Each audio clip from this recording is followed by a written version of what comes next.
Hey there, Sovereignty Seekers. It's Tuesday, and let's do the second edition of this new project that I'm calling Tarot on Tuesday. I think every week there'll be a bit of tarot, a bit of sovereignty, and a whole lot of whatever it is that's swimming in the ethers, either in our greater collective and what's happening in the world, or what's happening in my corner of the world with the magic makers and sovereignty seekers I get to hang out with all the time, and what's happening in my own internal world, because of course we use self as laboratory, right? That's what memoirists do. That's what so many healers who understand that their own path is blueprint for those who will choose to follow after. I was able to create the sovereignty map and describe it in the book because I had spent so much time exploring my own. So today I want to talk about the 13th card of the tarot. It's commonly known as death. There are some decks, like I'm using the Light Seers Tarot right now by Chris Ann. That card says death and rebirth. The Celtic Wisdom deck that I use most often when I do spreads for clients, including when I do the sovereignty spread that appears in the book, the Celtic Wisdom deck calls it the Liberator. And I appreciate adding rebirth and adding liberation to this question of the 13th card, to the death card, that of course looks so frightening, because what's scarier than death for we modern humans, right? But I want to look at death as what it is, because as you may have gotten to in the sovereignty knot, when we talk about the wise woman, which, comes princess, free the princess, crown the queen, embrace the wise woman, right? When we get to the wise woman, we are invited to consider mortality and eternity. And in that, of course, is instantly contained death and rebirth. And also, sometimes we can skip over the hard parts of death and focus on rebirth, because that's what we're taught is safer, is the light, because we have so often been taught to be afraid of the dark and the shadows, right? So I want to think about death in terms of something very personal to me, which you would have read a lot about in the book, and that would be my mother's death. My mom died 10 years ago yesterday. And so, of course, she's been right here and all around and all throughout so much of my life at this moment in my family's life. And she is so far away and so close all at the same time. She is dead. To my knowledge, she has not been reborn. My knowledge is about this big, of course, of the nature of eternity. So I have no idea where she is. I can only be with the memories. I can only be with my acceptance or lack of acceptance of her being gone. I can only be in my own sovereign story that has been formed by the ways in which I've understood her being gone.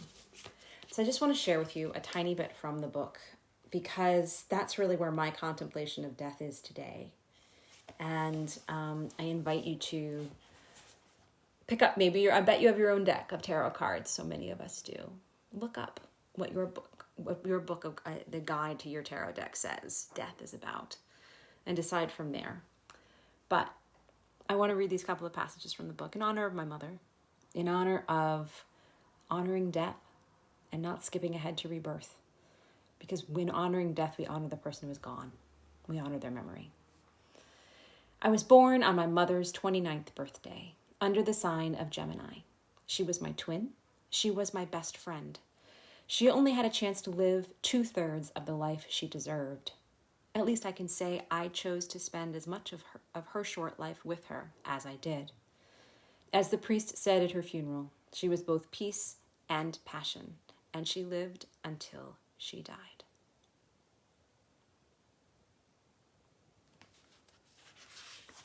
And there's one other piece I want to read, because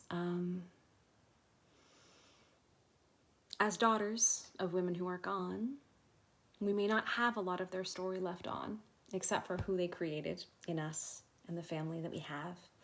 Perhaps the children we create as well. I cannot help but wonder how much of that spectacular caregiving came at the expense of my mother's sovereignty. Not a writer, besides birthday cards, she only left one journal entry in a composition book from the early 70s and an unsent letter to her Lamaze coach describing my birth story. That was one more way she was so deeply and perfectly human. She meant to do so much for so many people, including herself.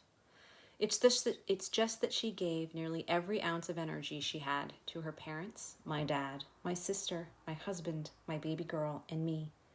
What was left over went to the sick kids and the lonely little old ladies she visited as a respiratory therapist. Maybe I run the risk of canonizing my mother. I'm not sorry about that. Even though I know full well that she was far from the perfect blend of princess, queen, and wise woman, she did a damn good job of embodying love. So I invite you to dive deep into your own exploration of mortality and eternity. And by that, I mean, how is it that in life right now, you are also holding death? How are you holding the memory of someone who has gone before? And rather than skipping ahead to thinking about all the ways we could spin it as rebirth and new opportunity when we see that particular tarot card come up in a reading, what if when we see a card like this is from the Lightseers deck, we don't instantly skip ahead to say, oh, this is actually a card of opportunity and new beginnings. Yes, it is. And it's a card of loss. It's a card of what we wish that we still had within. A card that we love, we still wish we had right beside us. I'd love to hear your thoughts on death and rebirth and the liberator, and on motherhood, perhaps. And I thank you for being with me today to honor the woman whose story is so important to this book and so important to my story. I'll see you next week for Tarot Tuesday. And hey, Jenny. Hey, Jalen. Hope you can watch from the beginning. Love and blessings to all. See you next week.